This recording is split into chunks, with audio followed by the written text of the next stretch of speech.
¿Qué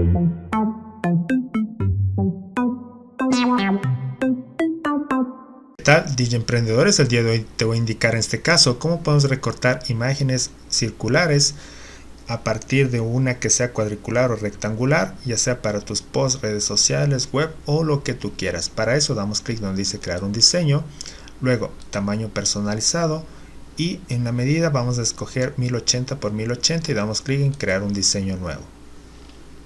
Una vez aquí damos clic donde dice elementos, luego damos clic donde dice marco o escribes marco y aquí vamos a escoger esta forma de círculo, ¿no?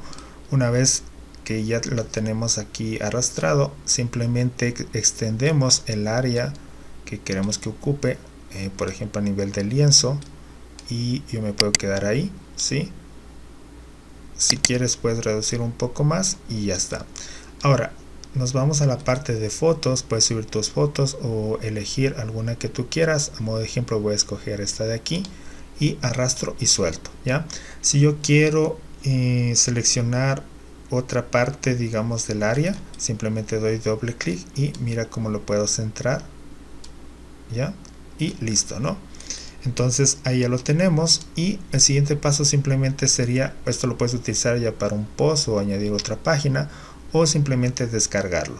Para eso damos clic en compartir, luego clic en descargar y si queremos que nos salga el fondo blanco, es decir, fondo transparente, damos clic en esta opción, fondo transparente en PNG, clic en descargar y con eso ya tenemos listo. Ahora vamos a dar doble clic para verificar el archivo y ahí tenemos ya lista nuestra imagen que podemos utilizarle para un perfil de WhatsApp, tus redes sociales o lo que tú quieras, ¿ya? Así que bueno, espero que te haya servido y sin más, desde graficowebs.com será hasta un siguiente video. Éxitos, bye bye.